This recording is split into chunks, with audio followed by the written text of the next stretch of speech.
Hello, welcome, good morning, नमस्कार सभी साथियों को। आज बहुत ही इम्पोर्टेंट टॉपिक पर हम डिस्कस करने वाले हैं। साथियों, समास का जो टॉपिक है, आपके हर एक एग्ज़ाम में जो हिंदी के जो प्रश्न पूछे जाते हैं उसमें से इस टॉपिक से हर बार प्रश्न आते हैं। इस वीडियो में हम ट्रिक के माध्यम से और बहुत ही शानदार तरीके से समास के पूरे टॉपिक को कवर करने वाले हैं।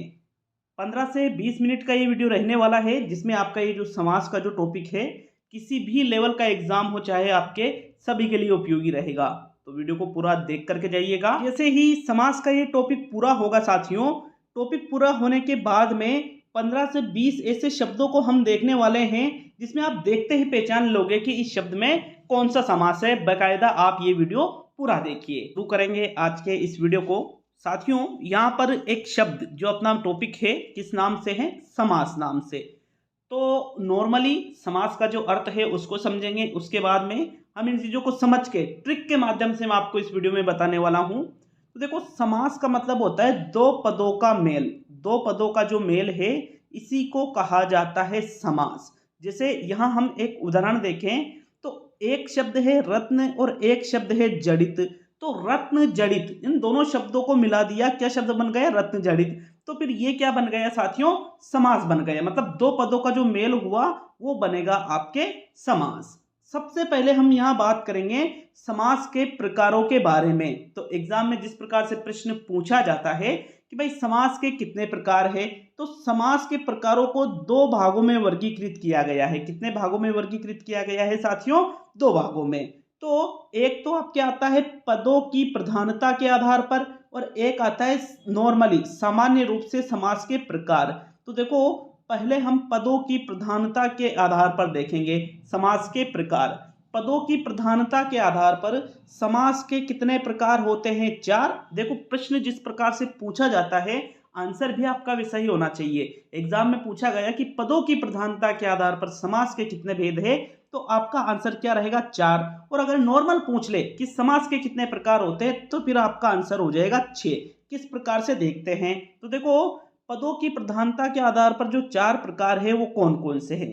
एक तो है प्रथम पद प्रधान समास, एक है द्वितीय पद प्रधान समास, एक है प्रथम व द्वितीय मतलब दोनों या उभय पद प्रधान समास, और एक है तीसरा या अन्य पद प्रधान समास। तो मित्रों, जिस समास में प्रथम पद प्रधान होता है वो तो होता है अव्ययी भाव। जिसमें दूसरा पद प्रधान होता है वो तत्पुरुष भी हो सकता है, क्रमधारय भी हो सकता है और द्विगु भी हो सकता है।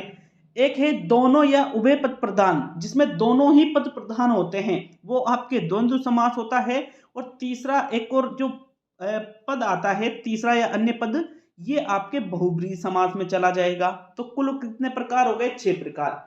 समास के टॉपिक को सीखने से पहले हमें जैसे समास की परिभाषा याद होना चाहिए, फिर उसके प्रकारों के जो उसके जो नाम है साथियों, प्रकारों के वो नाम आप सभी को याद होना बेहद आवश्यक है। तो देखो, अव्ययीभाव समास, तत्पुरुष समास, क्रमधारय समास, द्विगु समास, द्वंद्व समास और बहुब्रीहि समास। कितने प्रकार हो गए ये, 6 प्रकार। 1 2 3 4 5 और 6। अब हम बहुत ही आसानी से इन 6 प्रकारों को पढ़ने वाले हैं, और मैं आपको बिल्कुल आसान भाषा में बताने वाला हूं कि किस प्रकार से आप इन शब्दों को पकड़ सकते हो। तो देखो, सबसे पहले हम अव्ययीभाव समास को देखने वाले हैं। साथियों, जो अव्ययीभाव समास है इसको हम पढ़ेंगे और बात करेंगे। अगर हम अव्ययीभाव समास की, तो अव्ययीभाव समास की पहचान के लिए जो सबसे इंपॉर्टेंट बात है वो क्या है कि जिस समास में अव्यय लगा हो, उपसर्ग लगा हो, उनको अव्ययीभाव समास कहते हैं। या फिर जहां पर एक ही शब्द दो बार आ जाए, जैसे दिनों दिन, रातों रात, बीचों बीच, एक ही शब्द दो बार आ जाए, बिल्कुल ये सबसे सिंपल पहचान है कौन से समास की, अव्ययीभाव समास की। कि अव्यय लगा होता है या उपसर्ग लगा होता है, या फिर एक ही शब्द दो बार आ जाए, तो उसको हम कहेंगे अव्ययीभाव समास। जैसे अब यहाँ पर अव्यय और उपसर्ग की हम बात करें कि उपसर्ग हिंदी के भी होते हैं, संस्कृत के भी होते हैं, उर्दू के भी होते हैं। तो चाहे संस्कृत का उपसर्ग हो, चाहे उर्दू का उपसर्ग हो, चाहे हिंदी का उपसर्ग हो, अगर किसी भी शब्द में संस्कृत के उपसर्ग हो या संस्कृत के प्रत्यय, या हिंदी के उपसर्ग हो या उर्दू के उपसर्ग हो या एक ही शब्द दो बार आ जाए तो वहां 100% कौन सा समास होगा साथियों? अव्ययीभाव समास होगा। जैसे संस्कृत के उपसर्ग है यहाँ, जैसे एक शब्द है आ, कौन सा शब्द है? आ। अब एक शब्द यहाँ पर बन रहा है आ जन्म। क्या है? आ जन्म। अब जन्म में कौन सा उपसर्ग लगा हुआ है? आ। तो इसका मतलब ये उपसर्ग लगने के कारण ये आजन्म शब्द में कौन सा समास हो गया?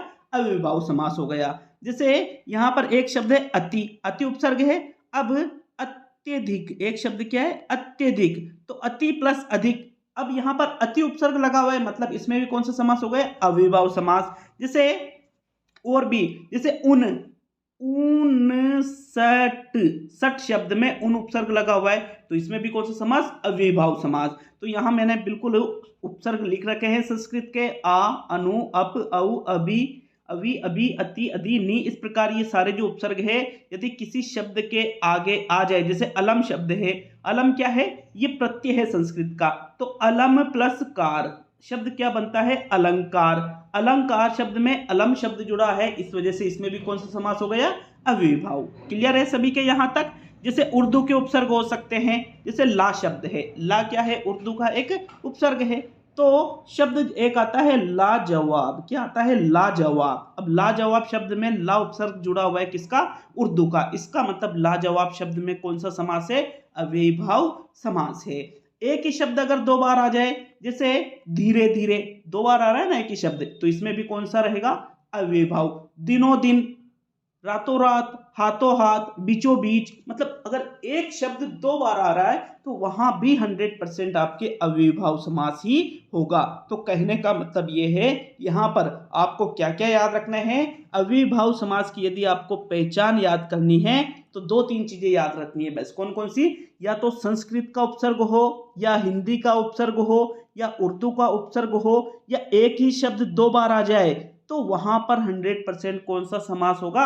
अव्ययीभाव। या फिर यहाँ प्लस में अनुसार, अर्थ, पार, निकट, अगर ये चार शब्द भी कहीं दिखे आपको किसी शब्द में तो वहां पर भी अव्ययीभाव समास ही होगा। जैसे पार, ये पार शब्द है, गंगा पार, तो गंगा पार शब्द जुड़ा है ना, तो इसका मतलब इसमें भी अव्ययीभाव समास। क्लियर है सभी के साथियों? अव्ययीभाव समास मैंने पूरी कोशिश की है कि आपको नॉर्मली अव्ययीभाव समास की कैसे याद रखनी है पहचान, या तो अव्यय जुड़ा हो या उपसर्ग, कौन कौन से? हिंदी के, संस्कृत के या उर्दू के, या एक ही शब्द दो बार आ जाए तो भी कौन सा समास रहेगा? आपके अव्ययीभाव समास रहेगा साथियों। दूसरे समास की ओर बढ़ेंगे। दूसरा जो समास आता है आपके, वो है आपके तत्पुरुष समास। तत्पुरुष समास वैसे तो तीन चार प्रकार के होते हैं, किंतु हमारे जो एग्जाम में पूछा जाता है, बेसिकली जो 95% जो क्वेश्चन तत्पुरुष समास से बनते हैं वो साथियों आपके कारक चिन्ह के आधार पर जो तत्पुरुष समास है उसी से पूछे जाते हैं। तो आप सभी को पता होगा कि कारक चिन्ह तो कितने होते हैं? 7, किंतु तत्पुरुष समास में 6 कारक चिन्ह ही काम आते हैं।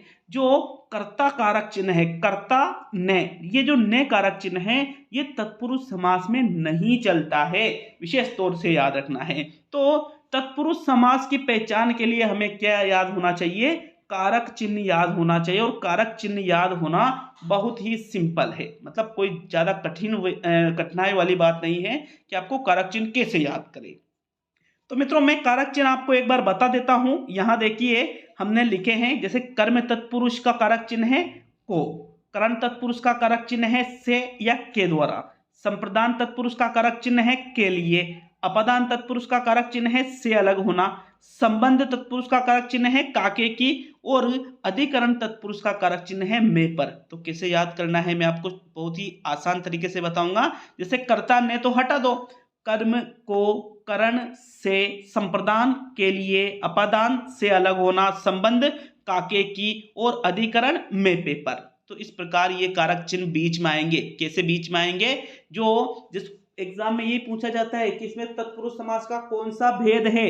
जैसे एक शब्द है यश प्राप्त, यश प्राप्त का निर्माण यश प्लस प्राप्त से हुआ है। किससे? यश प्लस प्राप्त बराबर शब्द क्या बना? यश प्राप्त।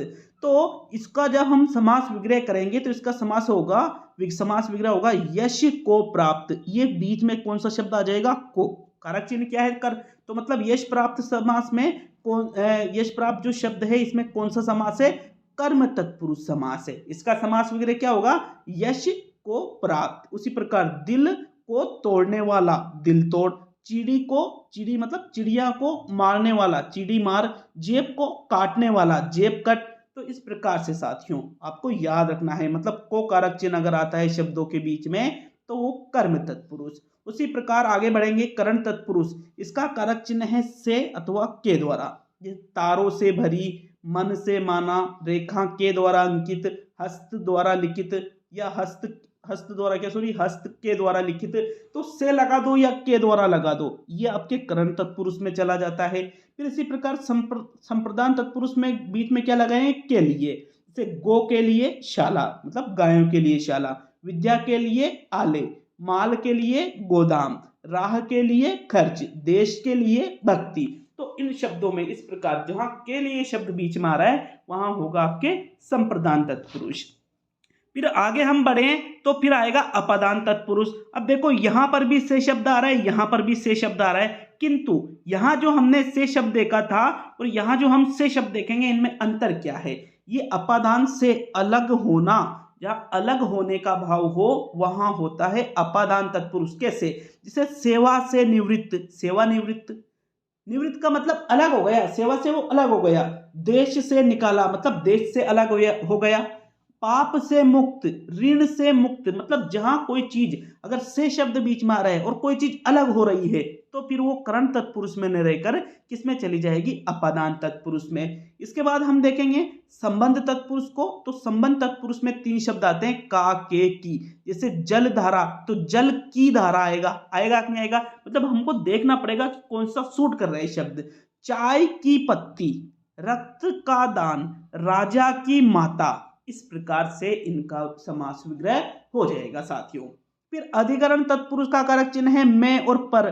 जैसे अश्वरूढ़, तो अश्व में रूढ़ होता है, या अश्व पर रूढ़, तो अश्व पर रूढ़ होगा, अश्व में रूढ़ नहीं होगा। घृतान्न, घृत में पका हुआ अन्न, ये में आ गया। पर्वतारोहण, पर्वत पर आरोहण। तो इस प्रकार से साथियों जहां जो कारक चिन्ह है, जो शब्द बीच में बैठता है वो आपको देखना है और उसी प्रकार से तत्पुरुष समास का जो अलग अलग ये वर्गीकरण है उसको आपको सही करना है। क्लियर है सभी के यहाँ तक? नेक्स्ट तीसरा देखेंगे साथियों कौन सा समास? क्रमधारय समास। तो क्रमधारय समास में आपको 4 बातें याद रखनी है। कौन कौन सी 4 बातें हैं? एक तो है आपके विशेषण विशेष्य और एक आपके है उपमान उपमेय। अब विशेषण विशेष्य क्या होता है और उपमान उपमेय क्या होता है? कौन सा समास पढ़ रहे हैं अभी अपन? क्रमधारय। कौन से 2 समास हम पढ़ चुके हैं? एक तो अविभाव समास पढ़ चुके हैं और हम एक तत्पुरुष समास पढ़ चुके हैं। अब जो एक क्रमधारय समास है इसमें विशेषण विशेष्य और उपमान उपमेय को देखें तो मित्रों विशेषण का मतलब जो विशेषता है और विशेष का मतलब जिसकी विशेषता बताई जाए। एक उदाहरण देखते हैं, जैसे काला हिरण। क्या है? काला हिरण। तो हिरण कैसा है? काला है। तो काला शब्द क्या है? विशेषता, मतलब काला शब्द तो विशेषण है और किसकी विशेषता बताई जा रही है? हिरण की। तो हिरण शब्द क्या है? विशेष्य है। अभी इन्हीं चीजों को पढ़ेंगे क्रमधारय में। फिर इसके बाद में आता है उपमान उपमेय। तो उपमान का मतलब जिससे तुलना हो और उपमेय मतलब जिसकी तुलना हो। जिससे तुलना हो, जिसकी तुलना हो, बहुत अंतर है दोनों शब्दों में। जैसे अगर हम देखें यहां पर एक शब्द क्या आ रहा है, हम इसको देखेंगे उपमान उपमेय को। यहां है चंद्रमुख, मैंने एक शब्द लिखा चंद्रमुख, ठीक है। चंद्रमुख में अगर हम देखें तो चंद्रमा के समान मुख। क्या? चंद्रमा के समान मुख, मतलब मुख की तुलना किससे की जा रही है? चंद्रमा से। तो जिसकी तुलना हो, मुख की तुलना की जा रही है तो मुख क्या है? उपमेय। जिससे तुलना हो, किससे की जा रही है? चंद्रमा से। तो चंद्रमा क्या है? उपमान है। क्लियर है सभी के मित्रों? विशेष तौर पे आपको याद रखना है जब आप क्रमधारय समास में समास विग्रह करें तो बीच में या तो के समान आएगा या है जो या है जिसका। इस प्रकार से बीच में शब्द आते हैं। कौन से समास में? क्रमधारय समास में। अभी मैं आपको के समान, है जो, है जिसका, इस प्रकार से जब हम इनका समास विग्रह करेंगे तो इस शब्दों को हम देखने वाले हैं। जैसे देखना विशेषण विशेष के उदाहरण देखते हैं। जैसे शुभागमन, शुभ है जिसका आगमन। शुभागमन का विग्रह क्या होगा? शुभ है जिसका आगमन, शुभ है जिसका आगमन शब्द बन जाएगा शुभ आगमन। तो है जिसका आ रहा है ना बीच में, देखो ये आ रहा है, ठीक है, के समान भी आएगा, है जो भी आएगा, दो शब्दों के बीच में इन शब्दों को हमें को लगाना होता है। जैसे महाराजा, महान है जो राजा, महाराजा का क्या होगा, महान है जो राजा। तो इसमें क्या आ रहा है, महा और राजा के बीच में है जो, ये है जो शब्द आ गया, है जो। इसी प्रकार के समान भी आएगा। तो देखो श्वेतांबर, श्वेत है जो अंबर, कृष्ण सर्प, काला है जो सर्प, मंद बुद्धि, मंद है जो बुद्धि, शुक्ल पक्षी, शुक्ल है जो पक्षी। इस प्रकार से ये तो विशेषण विशेष के उदाहरण है। अब उपमान उपमेय को देख लेते हैं। तो देखो चंद्रमुख, चंद्रमा के समान मुख, ये देखो के समान आ गया, चंद्रमुख का क्या होगा, चंद्रमा के समान मुख। इस प्रकार से तो ये के समान आ रहा है। तो या तो आपसे यूं नहीं पूछा जाता विशेषण विशेष या उपमान उपमेय, आपसे तो डायरेक्टली क्या पूछा जाता है, किसमें कौन सा समास है, तो आपका आंसर क्या रहेगा, क्रमधारय। ये तो मैं आपको बता रहा हूं इन चीजों को। जैसे हंसगामिनी, हंसगामिनी का मतलब क्या होता है, हंस के समान गमन करने वाली हंसगामिनी। वज्र हृदय, वज्र के समान हृदय। क्रोधाग्नि, अग्नि रूपी क्रोध। इस प्रकार से चीजें कौन से समास में आएगी साथियों, क्रमधारय। जहां तुलना की जाए कि ये उसके जैसा है, ये उसके समान है, वो ऐसा है, वो वैसा है, जहां विशेषता बताई जाए वो कहलाएगा आपके कौन सा समास, क्रमधारय समास। मेरे हिसाब से क्रमधारय समास भी आपके क्लियर हुआ होगा। तो 3 समास अभी तक हमने पढ़े हैं, एक तो आपके अविभाव, एक आपके तत्पुरुष और एक आपके क्रमधारय। आगे हम जो चौथा समास देखेंगे वो है द्विगु समास। कौन सा समास, द्विगु। द्विगु का मतलब होता है दो गायों का समाहार। तो देखो द्विगु समास में आपको विशेष तौर पे क्या याद रखना है, प्रथम चीज है कि प्रथम पद संख्या व द्वितीय पद समूह का बोध कराए किंतु तीसरा अर्थ न निकले। 3 चीजें हैं, प्रथम पद संख्या होना चाहिए, समूह का बोध कराए और तीसरा अर्थ न निकले। जैसे दोपहर, दोपहर का मतलब होता है दो पहरों का समय, दो का मतलब दो से लिया जा रहा है। शतक, शतक का मतलब 100 का समूह, 100 का समूह, इसको हम कहेंगे शतक। दशक, दशक का मतलब 10 का समूह। अष्टधातु, अष्टधातु मतलब 8 धातुओं का समूह। नवग्रह, 9 ग्रहों का समूह। चवन्नी, 4 आनों का समूह। अठन्नी, 8 आनों का समूह। सप्ताह, 7 दिनों का समूह। पखवाड़ा, 15 दिनों का समूह। 12 मासा, 12 महीनों का समूह। तो जहां प्रथम पद संख्यावाची हो और द्वितीय पद समूह का बोध कराए वो कहलाएगा आपके कौन सा समास, द्विगु समास। यहां से द्वि शब्द से ही याद रखना संख्यावाची, लेकिन विशेष तौर पे क्या याद रखना है कि तीसरा अर्थ इसका नहीं निकलना चाहिए साथियों।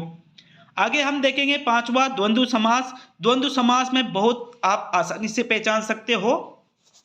देखो दोनों पद प्रधान तो होते हैं और दो शब्दों के बीच में यहाँ पर योजक चिन्ह आता है। क्या आता है, योजक चिन्ह। इस प्रकार से दो शब्दों के बीच में चिन्ह आता है। ये मोस्ट इंपोर्टेंट पहचान है इसकी। 95% ये पहचान काम कर जाती है कौन से समास में, द्वंद्व समास में।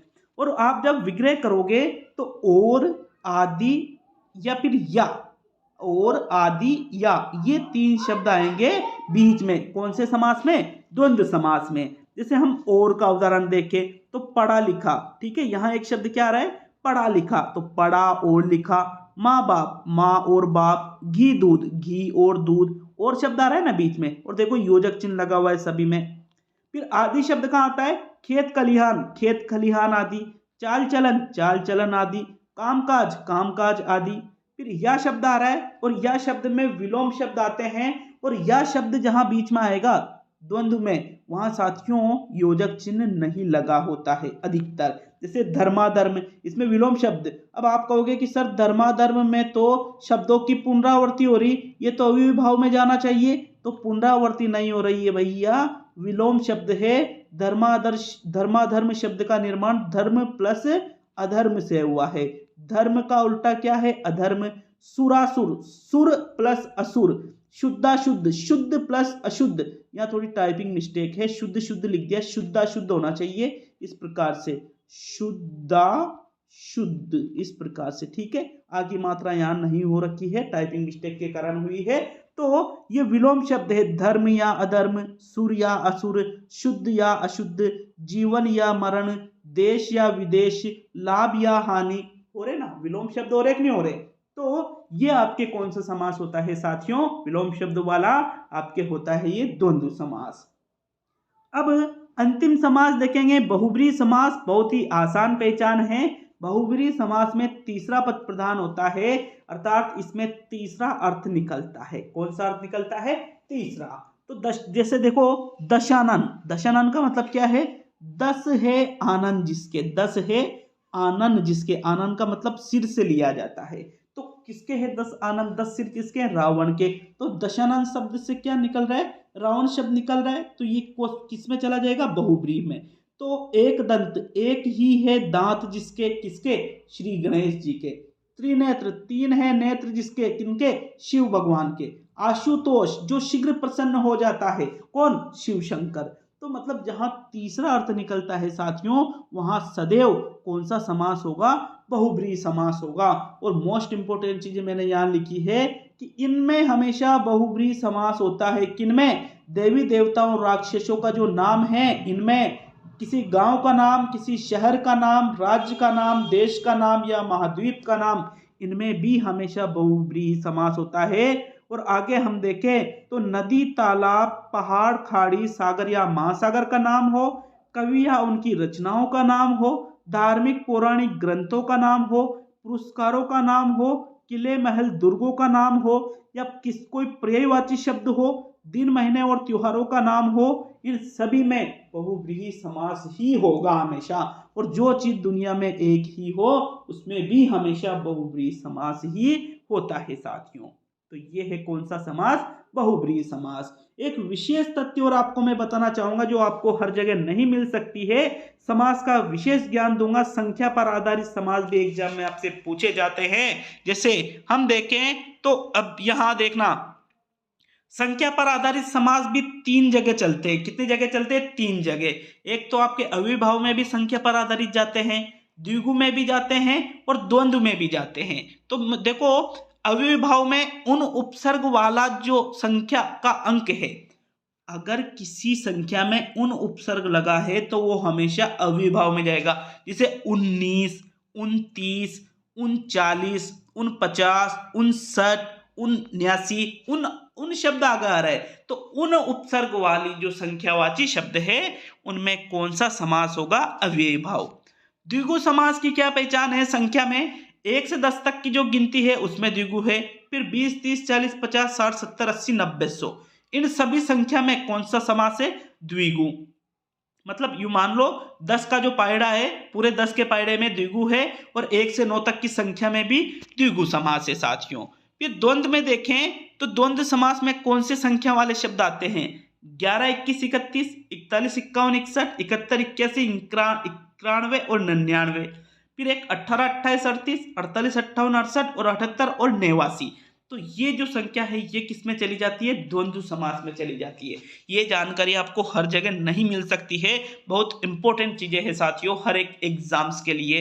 अब देखो मैंने आपसे कहा था कि जब समास पूरे हो जाएंगे तो मैं आपको बताऊंगा कि आपने कुछ शब्द आपके सामने रखूंगा, बताऊंगा क्या, जो आपको पहचान में तुरंत आ जाएंगे। एक बार मैं वापस रिपीट कर देता हूं यहीं पर कि अपन ने जो पढ़ा है समास 6 प्रकार है। एक तो अव्ययभाव, एक आपके तत्पुरुष पढ़ा, फिर हमने क्रमधारय समास पढ़ा, फिर हमने द्विगु समास पढ़ा, फिर हमने द्वंद्व समास पढ़ा, फिर हमने बहुब्रीहि समास पढ़ा।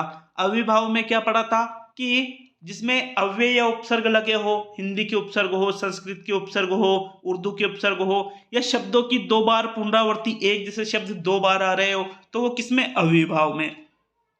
फिर तत्पुरुष में हमने क्या देखा था कि जहां कारक चिन्ह कर्ता को छोड़ करके, कर्ता ने इसको छोड़ करके कर्म को करण से, संप्रदान के लिए पदान से अलग होना, संबंध का के की अधिकरण में पेपर, इस प्रकार से।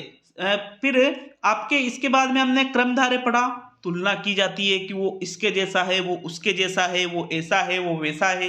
द्विगु में क्या पढ़ा, संख्यावाची शब्द होता है आगे और समूह का बोध कराता है, किंतु तीसरा अर्थ नहीं निकलना चाहिए।